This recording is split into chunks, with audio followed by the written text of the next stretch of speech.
Israel has been named an economic miracle. Recently, I saw a map of Europe circulating on the internet, and I know, President Abraham Lincoln said, don't believe everything you see on the internet. But it was from the OECD, where Lithuania was #1. We had the highest percentage change between 1990 and 2020 in average annual wages. The growth was an astonishing 276.3% increase. It could be said that Lithuania is an economic miracle of sorts too. What are the secrets to our success? Where can we do better? Innovation needs investment as opposed to restrictions. What got us here won't necessarily get us there. We are the second fastest growing startup ecosystem in our region of Europe. Employment in startups is growing at double-digit rates in Lithuania. Salaries in startups are twice the national median wage. They pay great taxes. Lithuania actually is #1 in taxes paid in the Baltic countries. However, there's a phenomenon in Europe called unicorn drain. And many countries in Europe have lost later stage companies to the United States because there's little growth capital in Europe, the exit options are limited, high regulations, slow change. Now even pre-seed entrepreneurs are looking to the US and Asia. So we look to our government to solve our problems, but we need corporations to step up their game as well. How do we all work together to future-proof our innovation nation? What lessons can we learn from Israel, which is about 5 times ahead of the Baltics as a whole, according to a Civita study? So again, we have with us today Tom Okman, we have Agnė Selemonaitė, and we have Yishai Ashlang. So what made you successful, and where's the secret to your success? Maybe Agnė, we can start with you. Hi, everyone. Pleasure to be here. I'll talk probably about the industry because I'm from fintech industry now, and ConnectPay is one of the largest fintech companies now in Lithuania. I don't know how much everyone knows that fintech has been like on the top of the agenda for the technology and economic agenda for the government as well for the last 5 years or so. The success to that, I think the crucial, I'll just continue what the panelists before helped and told, right? It's the people. We don't have a lot of natural resources, right? And now natural resources are people who are not only here, but diaspora that we have worldwide. I myself, I lived like 15 years in the UK, in Sweden and China. So been mingling and circulating, so know a lot of people and a lot of network, and it's probably similar as Israelis or Jewish, right? Like it's a really knit community that you always, if you are stuck somewhere, you can always go and ring someone, and you will find a connection to your solutions as well. What unites, I think, people here is the eagerness and hungriness to do things, to try things. We do a lot of things for the first time, and there's a lot of failures on the way. And I'd like to believe that our government is also set up from at least a big proportion of those kind of people who like to take risks as well.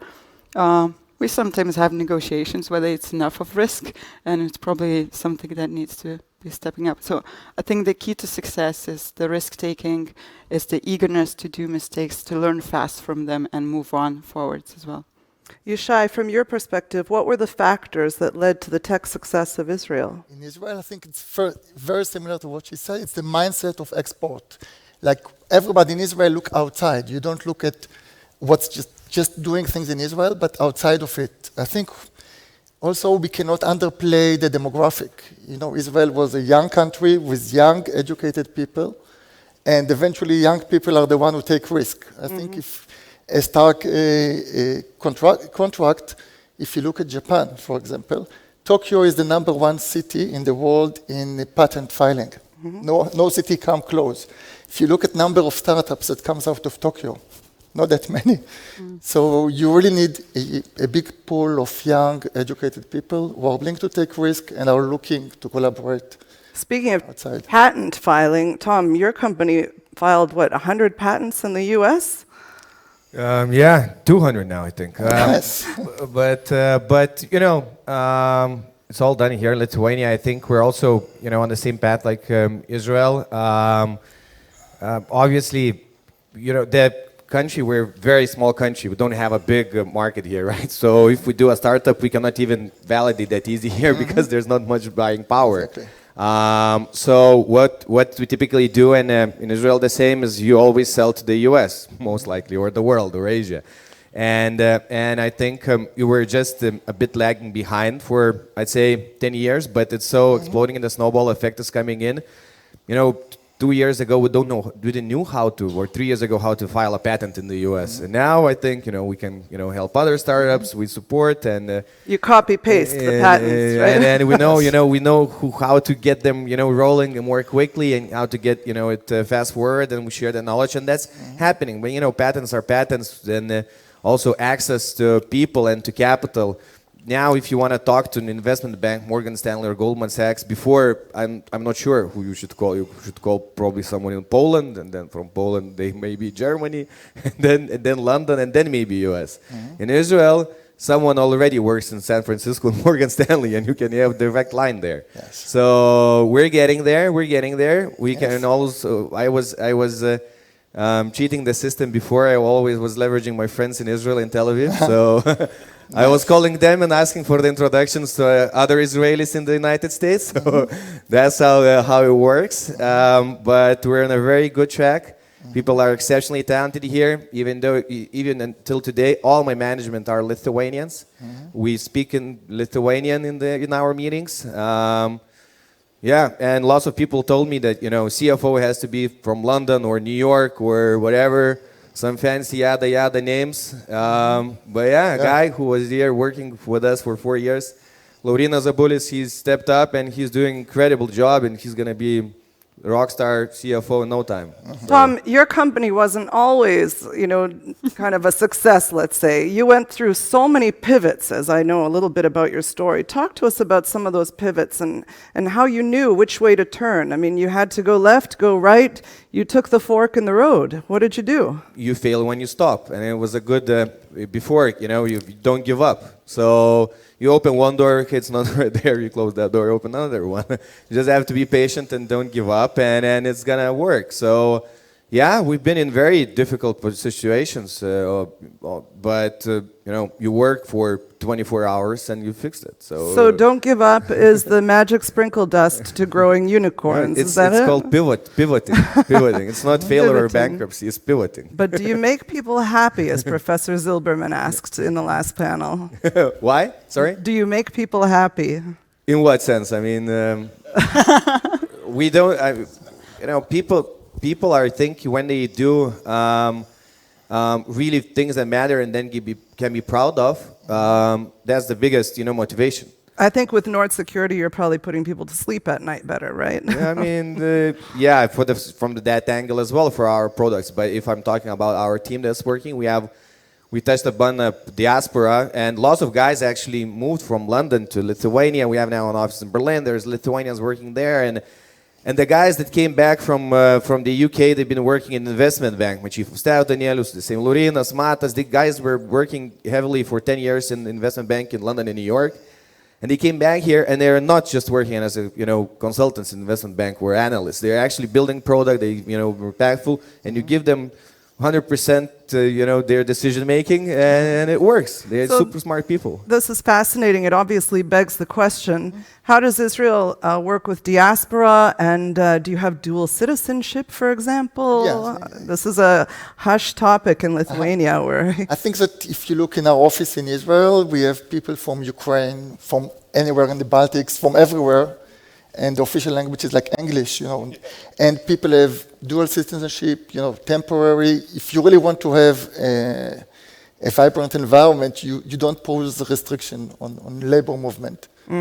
And I think for Israel, the diaspora played 3 major roles. It's access to capital. The first investors were from abroad, from the US. Access to people. If you look at startups, and I think Zilberman emphasized that it's not only about technology, it's also about how do you build a business. And Israel's technology story is a 30-year story. It didn't start today. And in the beginning, it was mainly and heavily relying on technology. But now it's much more on marketing and sales. It's sales operation, marketing operation, and this knowledge wasn't exist in Israel. It was all important from the US, Australia, South Africa. Just come to Tel Aviv and you see this connection with the diaspora's Jews, diaspora's Israelis, who really help you to grow. So you cannot just wake up one day and say, I want to have a unicorn. It's a 30-year journey. So Agnė, you didn't wake... Also, one just question. I think also what you see now in Israel, and maybe, I just wanted to ask this one about you, but you already get second-time founders or third-time founders, right? And that happens over the 30 years. I know. People look down at me. I'm only a first-time founder. No, but when the second time, it's easier for the investors to invest, right? They know everything, and exactly. it's just been. So that's how it's... Hopefully, it's going to happen This is here. very interesting. We'll get to that a little bit later, Tom. I love this. I love this idea and this question, and I think Lithuania is finally building up to that point of having second, third, and so on. But Agnė, speaking about Israel not saying we're going to have top unicorns, how did we become the fintech hub of Europe? What was the magic there? Did we just announce we're going to do it, or Someone decided to announce, perhaps, in their head, but then, it's just one thing to announce in the head, and then the others take the lead and put all the institutional governments and everyone together to make that happen as well.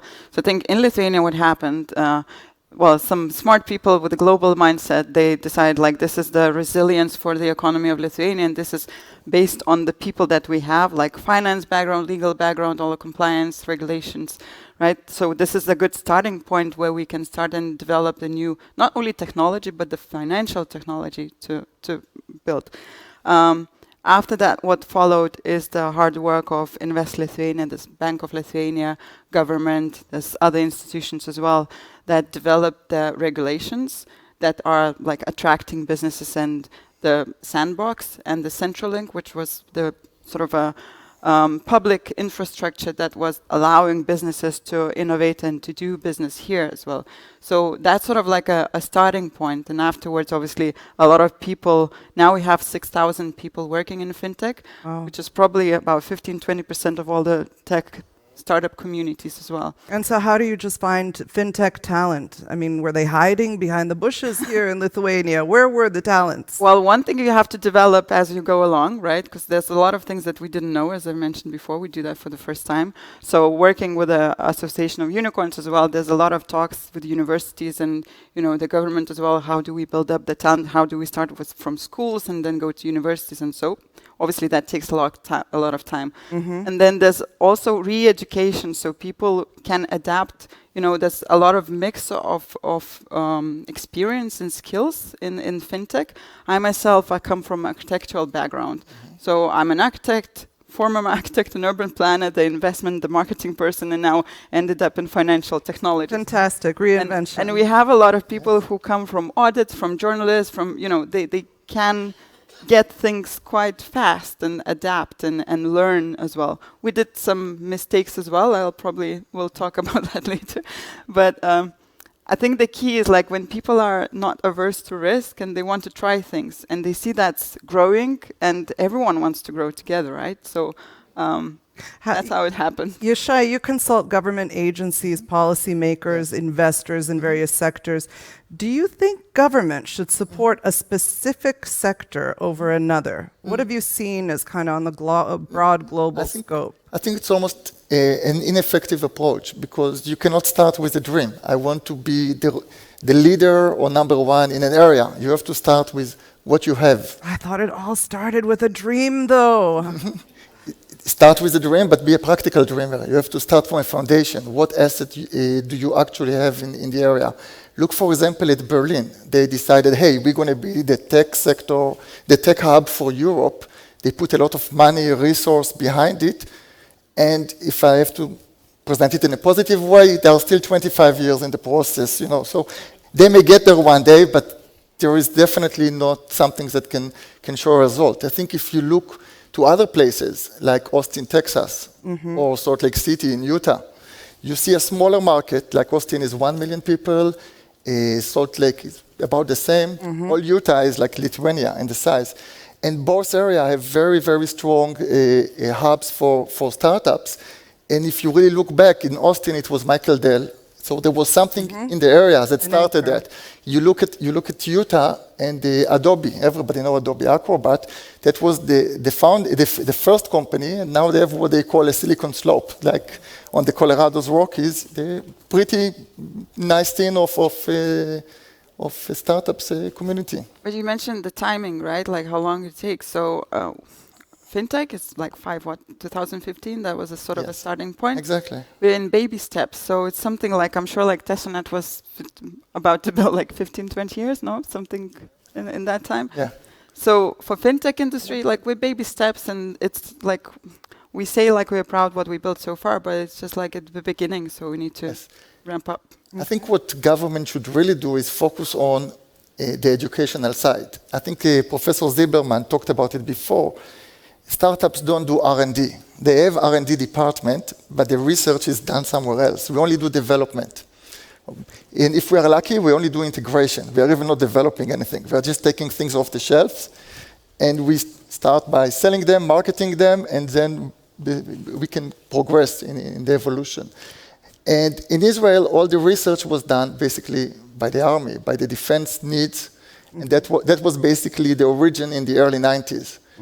So if you really want to promote the industry, I think what the government should do here is very, very similar to what Professor Zilberman recipe. You really have to look at a public-private sector partnership where universities and government and private sector put money behind research. And eventually this research will sparkle to startups. We talked about a lot of ingredients needed for business and startups and innovation. We talked about how to go to the investment banks and how to know the big guys in the banks and the suits. But talk about baby steps. Since I'm on the board of the European Business Angel Network, I have to ask this question. What about business angels? You know, what steps are being taken to pump needed investment from business angels at the earliest stages? And what are some of the challenges being faced? I know, Tom, you bootstrapped, so you kind of skipped over the business angels, did you? So we had no other choice. There were no way. business angels or money in the market. So in 2012 it was 15 million in total funding in all Baltic states, 50. Last year 2.5 billion. So I mean, time changed, right? So and there's lots of different approaches. We had no other choice. So we don't know what's good. I mean, which path to take. Obviously, faster path to unicorn is going to do a lot of funding rounds, even before pre-revenue, but I don't know how to do that very well. But you're doing it now. Why? We're doing You're what? a business angel. Yeah, but we are, and we invested in a lot, but we're doing a bit differently. We're just not putting money. We actually have an accelerator where we actually work for the companies and the teams that we believe in. So the accelerator costs you nothing. No. I mean, obviously we put money into the company, but then the extra work, no, we don't. It doesn't cost nothing. So we don't charge for the services. No, but we help, and also at later stages, it's not about your early stage. I think that there are more professional early stage funds here in Lithuania that can be helpful. We're much more growth stage and later stage value add accelerator. So, but you know, there's lots of good startups in Lithuania. We meet people, we try to help them. Actually, there are, you know, a good example is Cast AI. The guys that came from LA and they're doing a startup here from Lithuania. And I know they're going to be great news soon about them as well. And it's going to be lots of new opportunities ahead. But really, it's pretty difficult nowadays because it became hot and sexy to become a startup founder, and you know, you have to really look to people who really understand. Yesterday I was at Startup Fair and there were so many people saying, if you can avoid being a startup founder, avoid it. They were saying it's sleepless nights, 10 years of go, all hustle. It's, I mean, people were saying they put their kids to bed at 10 and then they go work for another 5 hours. It's, well, it's do you normal. remember nights like that? No, why? It was yesterday for me. So, so it's still happening for me. I'm not stopping. I love it. But I think now there's lots of access to capital. Even yesterday, lots of funds are coming into Lithuania. We have local good funds that are supporting in early stage. I think in the next 5 years we're gonna have an exponential growth and startup scene. But I read venture capital is drying up right now, and a lot of venture funds in the States, for example, are giving LPs back their money. I mean, we're in kind of a rough waters, aren't we? Look, if you have great idea, great product, and good traction, you'll find the money. I mean, you will look have at to knock more OpenAI. doors. You knock on more doors. You knock on more right? doors, yeah. What's the situation in Israel with angel investing? Yes, I think that in Israel, the situation, everybody is aware. Politically, the political situation is a major drive force for the shrinking of investment. I think a lot of startups, they rely on individuals, on angels. I think it's true everywhere that, you have boom and bust cycle, and institutional investors, they will come and go, and angel investors, they always have a place to be part of the ecosystem. So I don't see them just as something in the early stage. There is always a room for angel investors. In Israel, we always had laws that supported angel investors, and I think currently they are trying to update and sweeten the deal. Basically, you can do like a rollover, just like in real estate in the US. The profit you make on one investment, you can defer the tax for 12 months and roll it over to another investment.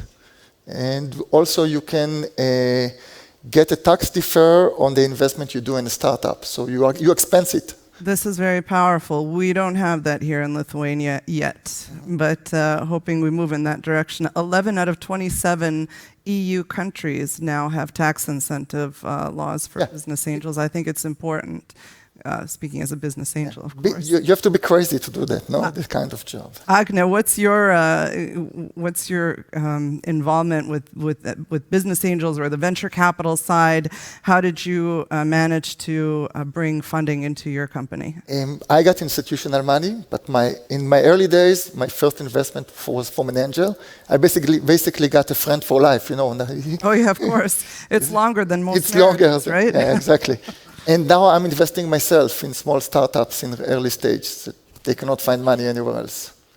Agnė, what's your... Well, for us, we are funded by a single shareholder, and that's his money, really. So, both myself and the partner, like the CEO of the company. So we go and pitch, how much value we can create for what money, and then we've been talking about different, whether we should go in and raise rounds and things, but that's not an appetite that we have at the moment, because there's a lot of building up going on, and I mean, at the moment, I think we're coming to that, but not, we're bootstrapped, basically. Okay. I'd like to switch gears and talk a little bit about key ingredients and advice you might have to offer the ecosystem in Lithuania. Errol Margalit is one of the most influential businessmen in Israel and one of the top-ranking non-American venture capitalists on the Forbes Midas Golden Touch list. They've raised over $1.4 billion across 9 funds. He outlined some advice for aspiring entrepreneurs. And he said, kind of like King Arthur's 12 knights at the round table, you need people with different backgrounds, different disciplines. Only having engineers in your startups or in your companies won't cut it. How are you able to attract a diverse group of employees and so forth around you, Agnė? Well, as I've mentioned before, I will start with myself, and then you always want to attract likewise people, not just exactly the same, but having some opposites, right? We also work, because I have a network from my previous experiences being abroad and living abroad as well. We also have the Global Lithuanian Leaders Network and the sort of even the recruitment agency that I think lies here for Tribe that helps us sometimes if we don't know ourselves, then help scouting out the people who live abroad, so we can, and who are willing to come back perhaps, or work for the local, for the Lithuanian company doing global business. So yeah, we always in the recruitment part, we have several foreigners, but majority of them, they are Lithuanians who lived and worked abroad as well, because I think that's one thing is sort of experience and skills, another is geography. How much cultures you've been working and living with. How do you know? Because if your client is global, then how will you know the client if you haven't experienced and if you're not thinking in the same way as your client is as well? Tom, what's your experience? You have a load of companies in Tesonet. How many is it now? Companies, I don't know, but but like maybe 3,500 people. Nice. Okay. So about the people, So key many ingredients. companies you've lost track. Is that No, it? I'm just there's lots of good companies, good investments, and then we don't count by companies. How diverse is the I guess population base of the group that work in your companies? 90% were in Lithuania. Yeah. But look, I mean, in my view, people follow leaders, not managers, and culture eats strategy. We are all friends. You have to be an expert in your field, but also be right. No bullshit. We're very straightforward, and all the managers and the team guys are really solid people, and we work hard, and we show by example how we do it. And I think in our case, in a way, it's a bit weird for the guys when they join for a couple of months is that we give lots of autonomy. And even though I had with one of the guys once, yesterday, and he said, "Yeah, I know maybe more guidance from you would be okay, but we just sit and talk about life, about everything. But I don't know, whether I could talk to you. We're doing some." She's working at legal, but we don't talk about kind of operations, right? It's your job, and for everything to work, you hire whatever you want. It's your responsibility. You run it, and in our view, if you they're way smarter than me. They finished great schools, great universities. They've been working in great companies all around the world. How I can tell them what to do? If we need to, and if we need to check, like if we need to choose 50-50. That means we don't need to make a decision, because 50-50 we have not enough data to make a normal decision. And if we have 80%, it's clear. You'll probably never hear that in a Fortune 500 company, right? Yeah, I have to be careful as well. But all in all, I think there's, you guys know way better and way experienced here than I do. We just do it by lots of kind of a feeling, being really nice to each other, supporting, talking about personal life. You can be in difficult position at your life, at home, and it can reflect at your work. But you're gonna come back. It's just, it's not always just business and money, right? So it's all with the team and how you're bonding together. So, but we also like a lot of revenue and lots of profits. But not all about business and money, but you're somehow contributing to culture as well in Lithuania. Talk to us about Žalgiris.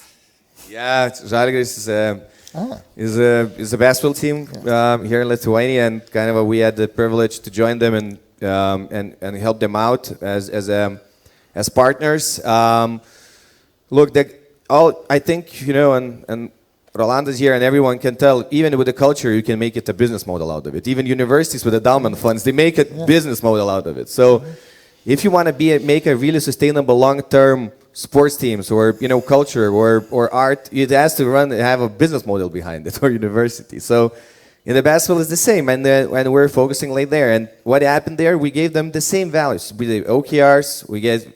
We've told let's hire much more experienced managers in the revenue roles, and then you give freedom to them. You motivate them and give freedom to them, and that's it. It works, and then you just help them out on specific topics when they need help. I realize I called Žalgiris culture. I guess it's more religion in Lithuania. But Yeah. So we announced yesterday a new brand book and logo.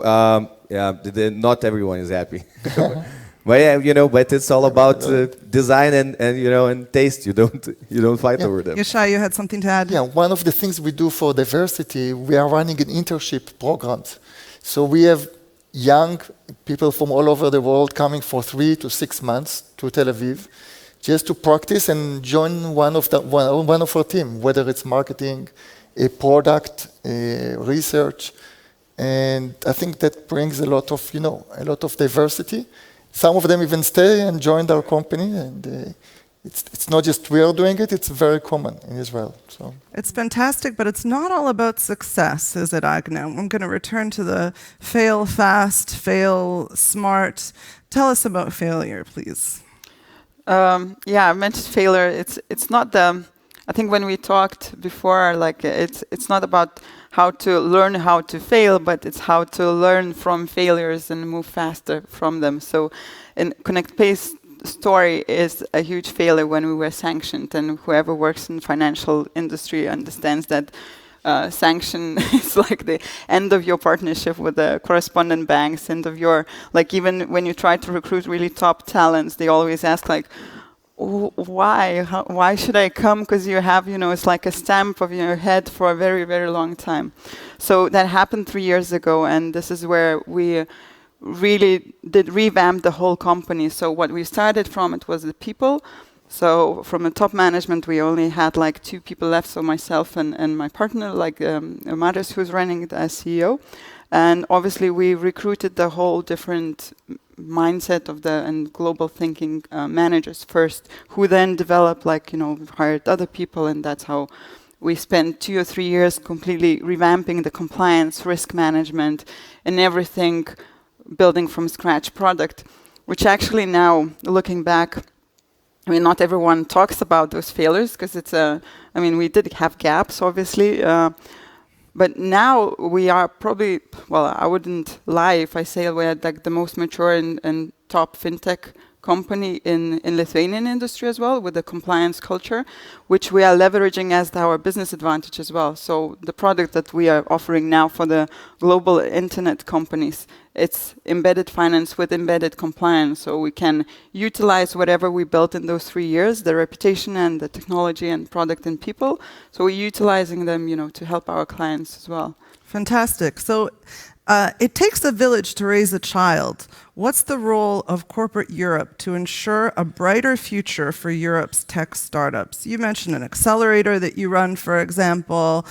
You're also in Israel inviting these people to come and learn more about each different way of how to grow a business.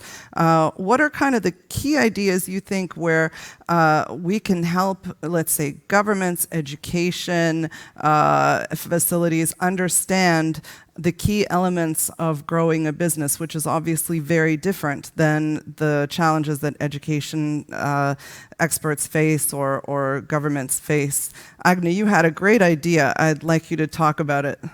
So it's a government's accelerator, right? We always talk about businesses who would move to accelerator to accelerate fast and learn how to do business. But I think in some cases we might benefit from actual government people, like the public sector, to have that accelerator learning from other governments and other VCs and understanding how the risk-taking works. So how to manage the risk, how to be aware of that as well.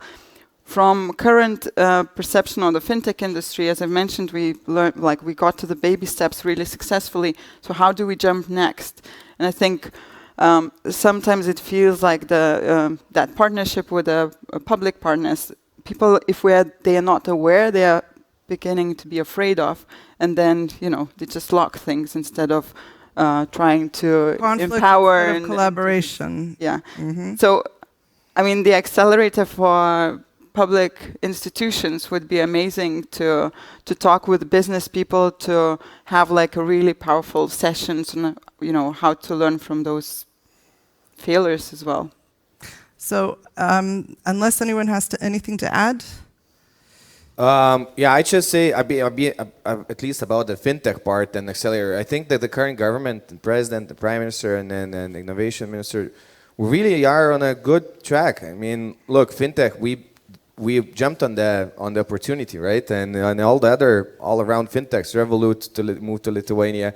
We've been very flexible with the licenses. Then we a bit pushed too hard. Now we're less flexible, and it's okay. But that's how, and it's really a very startup mentality in the government as well, because others would think for so many years and also remember ICO. I'm not a big fan, but it is what it is. But Lithuania was the second biggest ICO kind of creators in the world, and it's all the people, and it was not foreigners coming in doing it. It was here. Everyone saw the opportunity and jumped on it, and I think now it's in a very, very good spot. Everyone, we are in a very, very good spot, and we just need more time. Now the network is expanding. People found Lithuania on the map. Exactly. Guys from Silicon Valley, from New York, they're flying into Lithuania. Mm-hmm. They really have a big mess in Silicon Valley. They don't go to work anymore, and they work from somewhere else. And it's now world after COVID became even more global. EU regulations are a bit getting harsher and harsher, but focus much more on the big tech guys. And it's a war now between US and China. And Europe tries to regulate everything they can, and not necessarily the right way. But that's only my opinion. And and we're also in a spot where cybersecurity became a thing. We had the immigration crisis. We had, the war in the Ukraine. Palantir opened an office in Lithuania. We're in a use case and an example. I think we're, one of the few only outside the US Palantir's customers as a government. And it shows like that we're very flexible, fast adapting. We're in a very, very good spot. So I think,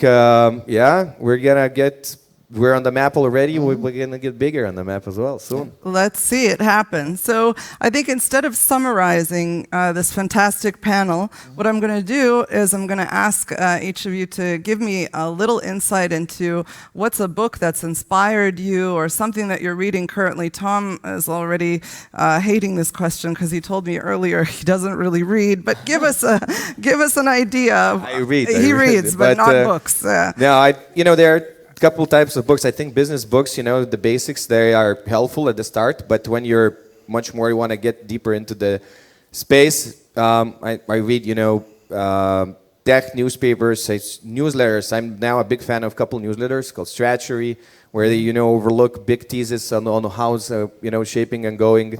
And they're obviously very nice books, autobiographies, how the M&As are being done, but I think depends on which cycle of life you are. Books can be outdated in a way. Absolutely. Right? So if you want to get your experts' knowledge, so you just focus on different things in the books, but they're, What's the name of the newsletter once again, in case Strategy. Strategy. Yeah. How do you spell that? STRATCHEROI. Okay, I'll have to look that up. Strategy. Sorry. It's not that easy. It turned into a spelling bee quickly. Ben Thompson, yeah. That's not easy. Lithuanian, I couldn't do it. Agnė, you have something for us? Oh, yeah, I normally look for books that exactly are named what I exactly need for the specific period of time. So it was Quit at some point ago. Now it's How Will I Measure Your Life? I'm reading it for the second time because it was at some point was really good because it's written by Clay Christensen. It's a Harvard professor. Excellent professor. And business advisor as well. Moment. Yeah. It's an excellent book, yeah. Yeah, so it's basically the economic theory is applied for your individual decision making as well, and how at the end will you measure your life on. He was also a very spiritual man, so yeah. Yishai, plug your book, please. No. We talk about business books, not about. They say it's one of the top. No, business books. I think stories that is nice to read, even though it's already outdated, is Beyond the Cloud or the story of Salesforce. Again, it may be a history, but it's a nice journey. It's a history already. That's the problem with business book. I can say From Zero to One, Peter Thiel. It's more philosophy of business, Bob Iger's book was good about Disney, right? It was also a very nice book about Disney and lots of M&A. So I like Excellent. that. So we have some ideas for the audience in case you're strolling by a bookshop, what to pick up on your next journey through literature. So thank you very much, everyone, for joining us.